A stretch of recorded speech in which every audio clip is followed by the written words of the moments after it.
Bienvenue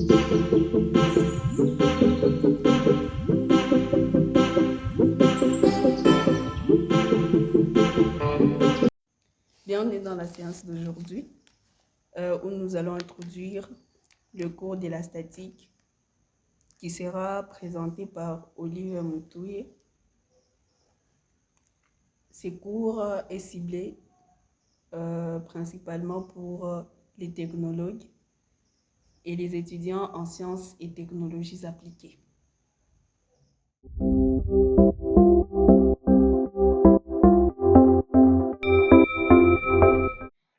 La statique est une partie de la mécanique qui a pour but premièrement l'étude de forces agissant sur un corps.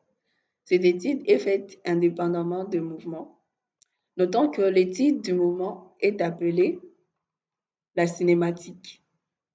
Voyons quelques concepts fondamentaux de la statique.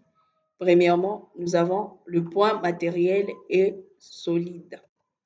Considérons un corps de masse m tel que le trajectoire de tous ces points soit indiscernable les unes des autres et se réduisent donc à une courbe unique appelée point matériel. D'où on déduit qu'un corps est un ensemble de points matériels.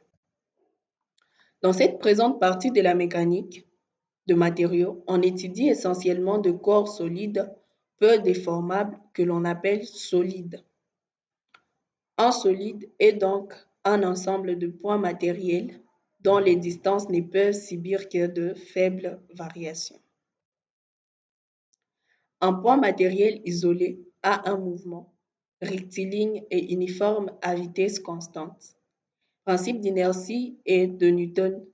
Cette loi exprime que la matière est inerte, incapable de modifier son état de mouvement. C'est la première loi de Newton. Voyons le deuxième concept qui est la force. La force est un concept physique qui permet d'exprimer l'action qu'exerce un corps sur un autre. La force traduit une action due à une cause et elle est provoquée par quelque chose. Le caractéristique d'une force comme une grandeur vectorielle. Voici donc une image qui pourra expliquer ces caractéristiques. Là, nous pouvons voir qu'une force a premièrement son point d'application. Elle a également sa ligne d'action ou son support. Elle a aussi son sens ou sa direction. Et elle a enfin sa grandeur ou son intensité ou module. On désignera ces vecteurs par F majuscule et son intensité par une valeur exprimée en newton ou en kilonewton. L'unité de force et le newton et découle de la loi fondamentale de Newton qui est là. F est égal à masse fois accélération. D'où on pourra déduire qu'un newton est égal à 1 kg fois 1 mètre par seconde carré.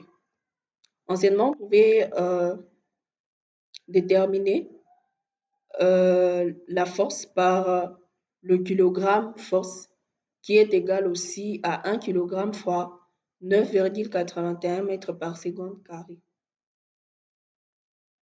1 kg force est égal donc à 10 newtons. Troisièmement, nous allons passer immédiatement à la modélisation des charges dans l'espace.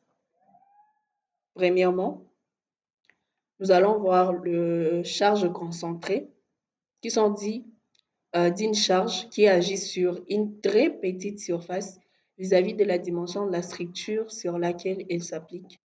Par exemple, un poteau prenant un appui sur une dalle représente une charge concentrée qu'on pourra écrire cette charge avec une lettre majuscule Q ou P conventionnellement qui est soit égale à 15 kN. Voici un schéma pour expliquer une charge concentrée d'où on a une structure reposant sur deux appuis et nous avons la charge qui est concentrée en un point. Deuxièmement, nous avons la charge uniformément répartie. C'est dit d'une charge qui est répartie de manière uniforme sur une poutre ou sur une surface. Par exemple, le poids propre d'une dalle, on écrira cette charge avec une lettre minuscule G qui pourra soit être égal à une valeur. Mais là, dans l'exemple, on prend G égale à 5 kN par mètre où G est égal à 3 kN par mètre carré selon la surface. En général, on utilisera la lettre G pour représenter le poids propre, la lettre Q ou P minuscule pour représenter une charge variable. Voici un schéma. Nous avons une structure reposant sur des appuis.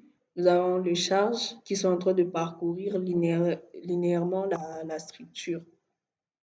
Troisièmement, nous avons la charge répartie variable.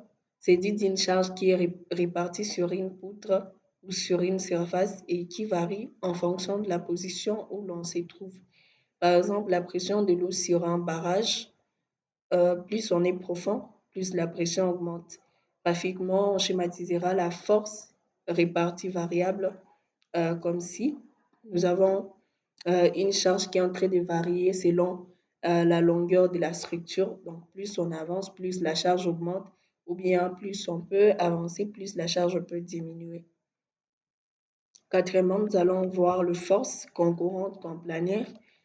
Par définition, le force concurrente comme planaire est un système de forces ayant un ensemble ayant un même point d'application et qui sont situés sur un même plan. Là, j'ai F1, je représente F2 qui est là. Je représente aussi cette force que je vais appeler F3. Et ensemble, nous pouvons voir que ces trois forces sont dans un même plan et ils ont un point commun qu'on appelle un point d'application. On appelle résultante d'un système de force une force unique dans le fait et équivalent au système de forces donné.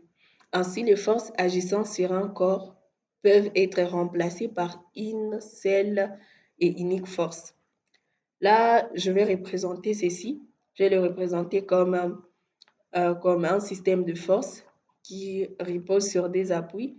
Et là, je vais me fixer deux forces qui sont situées sur ces systèmes de force. Et c'est là, comme la théorie l'indique si haut, c'est là qu'on vient à ces mêmes systèmes de force reposant sur deux appuis. C'est le même système, mais je vais mettre une seule force qui pourra remplacer ces deux, que je vais appeler la force résultante, qui est en soi la somme de ces deux forces, donc la somme de F1 et F2. Alors, je vous donne rendez-vous dans les prochaines vidéos où nous aurons à calculer la force résultante.